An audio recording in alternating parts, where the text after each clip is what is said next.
2025 നാം പ്രവേശിച്ചിരിക്കുകയാണ്. നിങ്ങൾക്ക് എല്ലാവർക്കും പുതുവത്സരത്തിന്റെ എല്ലാവിധ ആശംസകളും നേരുന്നു. നിങ്ങളെയും നിങ്ങളുടെ കുടുംബത്തെയും ഈ പുതുവത്സരത്തിൽ ദൈവം സമർത്ഥമായി അനുഗ്രഹിക്കട്ടെ. ഇതുമായി ബന്ധപ്പെട്ട ഒരു വിചിന്തനമാണ് നമ്മൾ ഇന്ന് നടത്തുന്നത്. പുതുവർഷത്തിൽ യഥാർത്ഥത്തിൽ ഒരു പുതിയ സൃഷ്ടിയാവാൻ നാം എന്ത് ചെയ്യണം? നമുക്കറിയാം, 2 പ്രാധാന്യങ്ങളാണ് ഈ ദിവസത്തിനുള്ളത്. പുതുവത്സരം നമ്മൾ ആഘോഷിക്കുന്നു, അതോടൊപ്പം പരിശുദ്ധ കന്യകാമറിയത്തിന്റെ ദൈവമാതൃത്വം നമ്മൾ ആഘോഷിക്കുന്ന ഒരു ദിവസം കൂടിയാണ്. നമുക്കറിയാം, സഭയിൽ നമ്മൾ മാതാവുമായി ബന്ധപ്പെട്ട് 4 വിശ്വാസ സത്യങ്ങൾ അംഗീകരിച്ചിരിക്കുന്നതാണ്. അതിലൊന്നാണ് ദൈവമാതൃത്വം, രണ്ടാമത്തേതാണ് അമലോത്ഭവ ജന്മം, മൂന്നാമത്തേതാണ് നിത്യകന്യാത്വം, നാലാമത്തേതാണ് മറിയത്തിന്റെ സ്വർഗാരോപണം. ഈ 4 വിശ്വാസ സത്യങ്ങൾ സഭയിൽ നമുക്ക് ഉള്ളതാണ്. പരിശുദ്ധ കന്യകാമറിയത്തിന്റെ ജീവിതം അനുകരിച്ചുകൊണ്ട് യഥാർത്ഥത്തിൽ എങ്ങനെ ഒരു പുതിയ സൃഷ്ടിയാവാം എന്ന് നാം മനസ്സിലാക്കിയിരിക്കുന്നത് നല്ലതാണ്. ഒരു സംഭവം ഞാൻ ഓർക്കുന്നു, എൻ്റെ ചെറുപ്പത്തില് ഞങ്ങളെ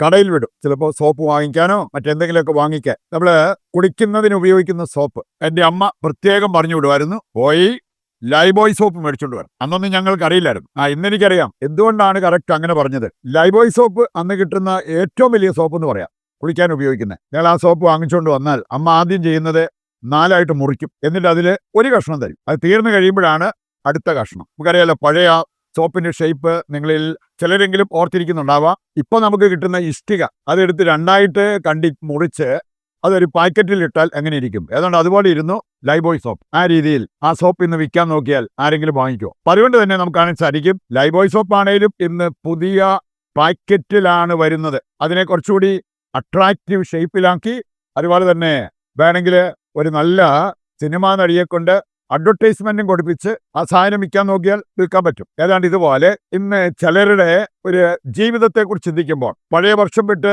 പുതിയ വർഷത്തിലേക്ക് വരുമ്പോൾ ആകപ്പാടെ സംഭവിക്കുന്നത് 2024 വിട്ടു 2025 വന്നു, അത്രേ ഉള്ളൂ. പഴയ ഐറ്റം തന്നെ ഒരു പുതിയ കവറിലിട്ട് മുമ്പോട്ട് പോകുന്ന ഒരവസ്ഥയുണ്ടാകാം. യഥാർത്ഥത്തിൽ ഒരു പുതിയ സൃഷ്ടിയാവാൻ അത് പോരാ എന്നുള്ളത് ദൈവവചനം നമ്മെ ഓർമ്മിപ്പിക്കുന്നുണ്ട്.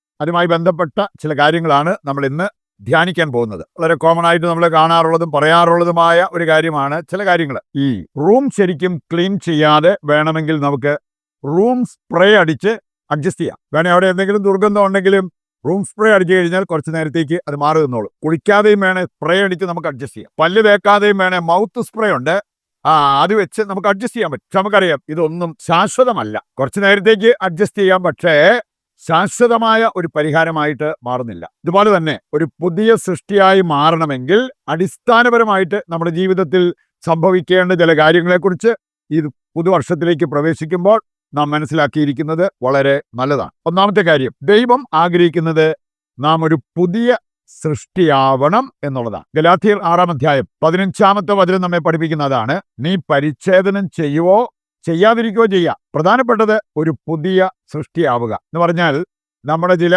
ആചാര അനുഷ്ഠാനങ്ങളല്ല പ്രധാനപ്പെട്ടത്. അതിനല്ല ദൈവം വില കൽപ്പിക്കുന്നത്. പുതിയ സൃഷ്ടിയായി മാറണം. B A new creation.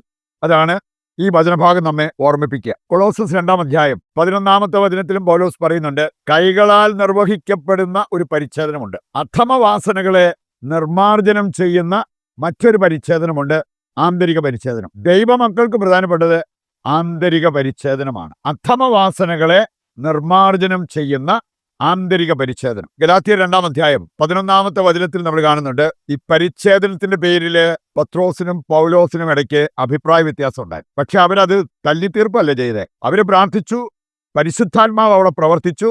അതുകൊണ്ട് തന്നെ പത്രോസ് തന്റെ പാന്റ് മാറ്റുന്നത് കാണാൻ പറ്റും.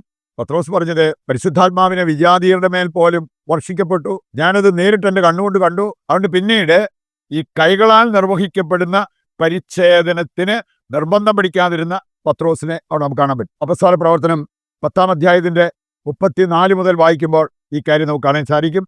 വിജാതിയരുടെ മേലും പരിശുദ്ധാത്മാവ് വർഷിക്കപ്പെട്ടത്. രണ്ടാമതായിട്ട് നമ്മൾ ചിന്തിക്കുന്നത്, പുതുവർഷം യഥാർത്ഥത്തിൽ പുതുതാകാൻ നാം ചെയ്യേണ്ടത് ഐറ്റം മാറ്റണം. പഴയ ഐറ്റം പുതിയ കവറിലാക്കിയാൽ പോരാ, ഐറ്റം മാറ്റണം. അതാണ് ദൈവം ആഗ്രഹിക്കുന്നത്. വേണമെങ്കിൽ നമുക്ക് ജീവിത സാഹചര്യങ്ങൾ മാറാൻ ആഗ്രഹിക്കാം, അതിനുവേണ്ടി അധ്വാനിക്കാം. ജീവിതം മാറ്റുന്നില്ലായിരിക്കും. എനിക്കിപ്പോൾ ഒരു രോഗം ഉണ്ട്, അതൊന്ന് മാറിക്കിട്ടിയാൽ മതി. എനിക്ക് വിദേശത്ത് പോകാൻ ഒരു തടസ്സമുണ്ട്, അതൊന്ന് മാറിക്കിട്ടിയാൽ മതി. എനിക്കിന്നൊരു കടബാധ്യതയുണ്ട്, അതൊന്ന് മാറിക്കിട്ടിയാൽ മതി.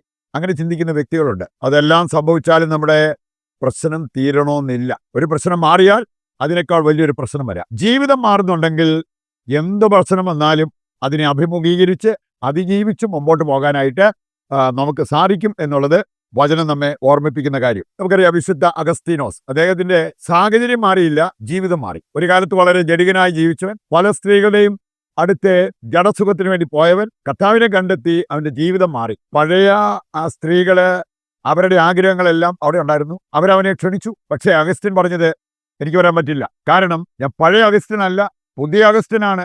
ഐറ്റമാണ് അവിടെ മാറിയത്, ജീവിതമാണ് അവിടെ മാറിയത്. അതുകൊണ്ടാണ് പാപസുഖത്തിനുള്ള അവസരം വന്നിട്ടും അത് വേണ്ട എന്ന് പറയാനായിട്ട് അഗസ്റ്റിന് സാധിച്ചത്. ഇതിനൊക്കെ നമുക്ക് ആവശ്യമായിട്ടുള്ളൊരു കാര്യമുണ്ട്.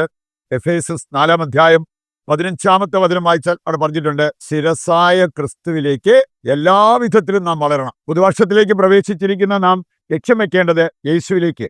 യേശുവാണ് എൻ്റെ ശിരസ്, അവനിലേക്ക് എല്ലാവിധത്തിലും നാം വളരണം. പ്രായത്തിൽ വളർന്ന പോരാ, സാമ്പത്തികമായിട്ട് ഉയർച്ച വന്നാൽ പോരാ, ആധ്യാത്മികമായിട്ടും വൈകാരികമായിട്ടും ഒക്കെ നമുക്ക് വളർച്ച ഉണ്ടാകണം എന്നുള്ളത് ഈ വചനഭാഗം നമ്മെ ഓർമ്മിപ്പിക്കുക. മത്തായിയുടെ സുവിശേഷം 9-ാം അധ്യായത്തിന്റെ 17 മുതൽ വായിക്കുമ്പോൾ കർത്താവ് ഒരു സന്ദേശം നൽകുന്നുണ്ട്. പുതിയ വീഞ്ഞ് പഴയ തോൽക്കുടത്തിലല്ല ശേഖരിക്കേണ്ടത്. അങ്ങനെ ചെയ്താൽ അത് ആ തോൽക്കുടം ഭേദിക്കും. പുതിയ വീഞ്ഞ് പുതിയ തോൽക്കുടത്തിൽ ശേഖരിക്കണം. 2025 വന്നാൽ പോരാ, നമുക്ക് ഒരു പുതിയ സൃഷ്ടിയാകാൻ പറ്റണം. ഒരു പുതിയ മനോഭാവം നമുക്കുണ്ടാകണം.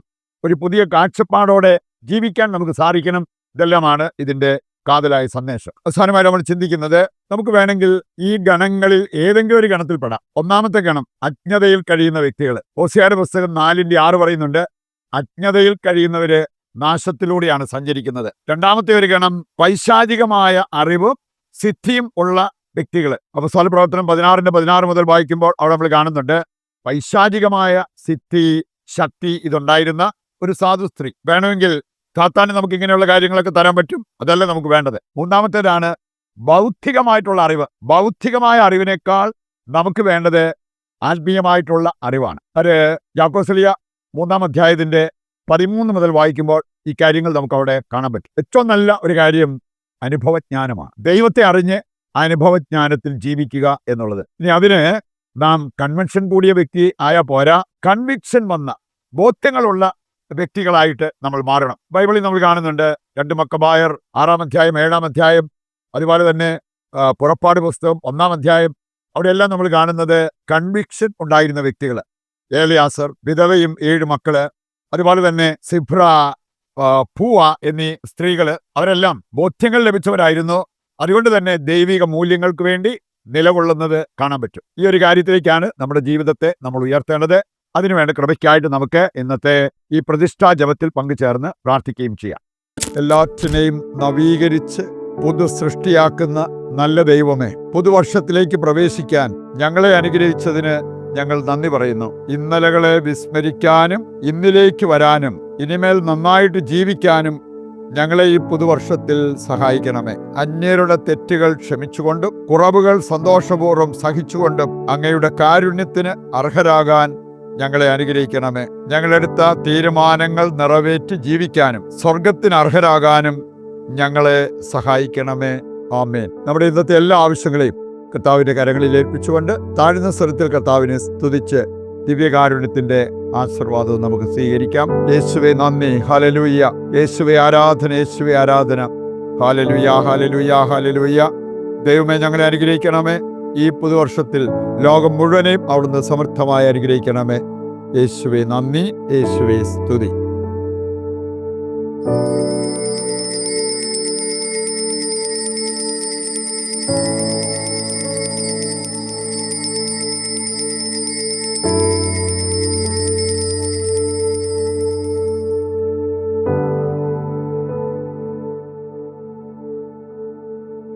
പരിശുദ്ധ പരമ ദിവ്യകാരുണ്യത്തിന് എന്നേരവും ആരാധനയും സ്തുതിയും പുകഴ്ചയും ഉണ്ടായിരിക്കട്ടെ. ഒരിക്കൽ കൂടി നിങ്ങൾക്ക് എല്ലാവർക്കും പുതുവർഷത്തിന്റെ എല്ലാ ആശംസകളും നേരുന്നു. മറ്റൊരു എപ്പിസോഡുമായി വീണ്ടും നമുക്ക് നാളെ ഒന്നിക്കാം. ദൈവം നിങ്ങളെ സമൃദ്ധമായി അനുഗ്രഹിക്കട്ടെ.